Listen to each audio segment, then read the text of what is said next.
bersama aku. Jadi di video kali ini aku bakal ngomongin tentang pacaran ya.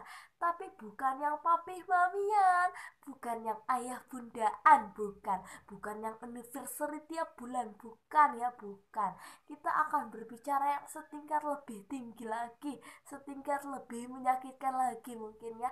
Kita akan berbicara tentang LDR. Oh no! Oke, mungkin di antara kalian sekarang ini banyak banget yang lagi ngalamin namanya hubungan LDR ya kan? Apalagi zamannya sekarang lagi corona kayak gini. Kapan lu lagi corona jan? Jadi LDR sendiri itu apa sih? Kalau menurut aku, LDR adalah suatu hubungan yang dijalani oleh sepasang kekasih akan tetapi terpisah oleh jarak dan ruang. Entah itu beda kota, entah itu beda negara, entah itu beda dunia. Pacaran be setan bok, aku nggak ngerti. Yang pokoknya terpisah jauh, mono. Dan kita bahas yang dari positifnya dulu. Banyak orang yang menjalani hubungan LDR, akan tetapi mereka dapat endingnya gitu loh.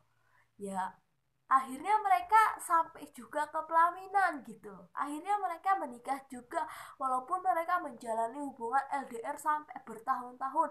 Ya mungkin sebulan sekali baru ketemu, bahkan setahun sekali baru ketemu, atau bahkan bertahun-tahun sekali baru ketemu. Tapi mereka tetap dapat endingnya, yaitu sampai ke pelaminan, sampai menikah gitu ya. Tapi nggak banyak juga, nggak sedikit juga yang menjalankan hubungan LDR tapi kandas di tengah jalan. Mungkin wes kadung diri ya tiba dot ngono loh. Ya jadinya putus, entah mungkin alasan gak cocok lagi, udah bosan dan sebagainya ya. Pokoknya alasan. Oke, jadi yang akan kita bahas di video ini adalah hal-hal apa aja sih yang bisa bikin hubungan LDR kita itu kandas gitu ya. Oke, yang pertama adalah sifat manja. Ini kayaknya lebih ke cewek sih, tapi nggak jarang juga cowok yang melakukan ini gitu. Tapi kalau menurut aku ini lebih kelihatan sama cewek gitu. Cewek kan kadang itu sifatnya suka manja banget ya. Mungkin waktu masih deketan itu kayak dikit-dikit yang jemput, beb, tolong gitu. Tapi kalau udah LDR tuh jangan lagi gitu. Harus dihilangin yang namanya sifat manja itu. Contohnya, ini lagi LDR terus tiba-tiba nelpon kayak mungkin ceweknya lagi PMS terus kayak aku pengen jalan ke sini. Yo piye? Yo raiso lah. Lah kowe piye? Kudu tuku tiket se, kudu merono se. Ya gak mungkin toh.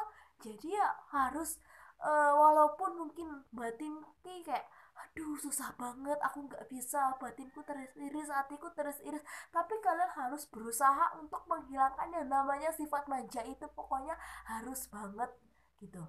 Karena kalau misalnya kalian gak mau ngilangin yang namanya sifat manja itu, nah pasti sedikit-dikit tuh ada masalah, dikit-dikit berantem. Dan biasanya kalau udah bosen berantem terus langsung dikeluarin satu kali bar, langsung putus gitu. Gara-gara hal sepele kayak gitu. Nih manja itu sifat sepele-sepele, tapi nggak boleh disepelein gitu ya. Terus yang kedua, curiga. Nah ini curiga yang paling, mungkin kalau aku bilang kalau deket aja gini, apalagi kalau jauh gitu ya kan. Ya tapi kita cobalah kita tanamkan rasa kepercayaan yang lebih gitu. Mungkin dia lagi sibuk, nggak setiap saat bisa angkat teleponmu, nggak setiap saat bisa bales chatmu, ya kamu harusnya ngertiin aja gitu. Ya mungkin dia lagi makan, ya mungkin dia lagi tiduran atau gimana, terus nggak bales, nggak ngangkat telepon. Jangan-jangan kami di zoom gono kayak sinetron-sinetron, jangan-jangan dia ada yang lain, jangan-jangan dia pergi sama dia. Astagfirullah, padahal dia lagi makan, padahal dia lagi meeting mungkin. Itu pokok itu sifat curiga kita boleh, tapi jangan goblok ngono, sing wajar-wajar aja ngono.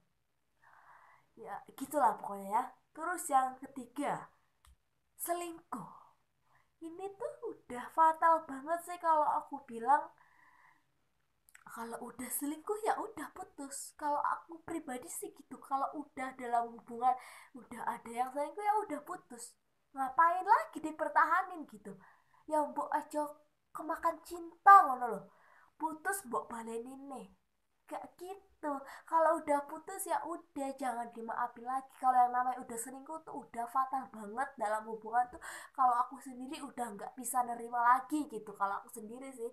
Nggak tahu kalian, tapi kalau saran aku sih kalau yang namanya udah selingkuh itu jangan lagi mau diterima. Kalau udah putus ya udah, jangan bawa balenin deh gitu loh. Maafin, katanya mau berubah, ngemis-ngemis lah. Beberapa bulan kemudian itu selingkuh lagi gitu loh. Kalau dia sayang sama kamu dia nggak bakal doain kamu gitu.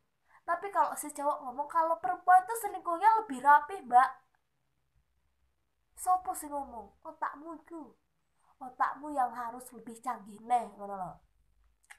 Kalau misalnya selingkuh terus kamu putus terus kamu kembali lagi, itu sama aja ngulang buku yang sama gitu. Misalkan kamu baca novel terus kamu baca ulang lagi, banyak yang bilang katanya endingnya akan sama lagi.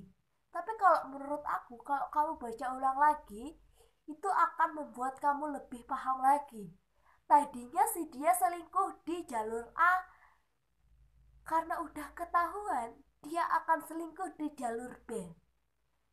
Otak ki main, otak ki nggak goblok, kowe sing goblok ngono loh. Terus yang terakhir, putus komunikasi. Kalau udah putus komunikasi ya susah lah. Gimana ya, orang LDR ya kalau nggak komunikasi gimana lagi, kan ketemu nggak mungkin. Jadi jalan satu-satunya ya pasti komunikasi itu, entah itu chat, telepon, WhatsApp, Messenger, Facebook, Instagram, email, apalagi ya itu aja gitu. Kalau ketemu ya mungkin sebulan sekali, setahun sekali, bahkan bertahun-tahun sekali, ya gitu. Oke, jadi itulah LDR menurutku, dan hal-hal yang jangan kita lakukan saat kita LDR itu menurutku. Jadi kalau misalkan kalian punya opini lain ya it's okay ngono. Silahkan kalian keluarkan mungkin di kolom komentar, tapi ya nggak usah kalau misalkan pendapat kita nggak sama ya udah meneng aja ngono. Ini kan pendapat aku gitu ya. Oke, mungkin itu aja. Don't forget like, comment and share. See you next video. Bye.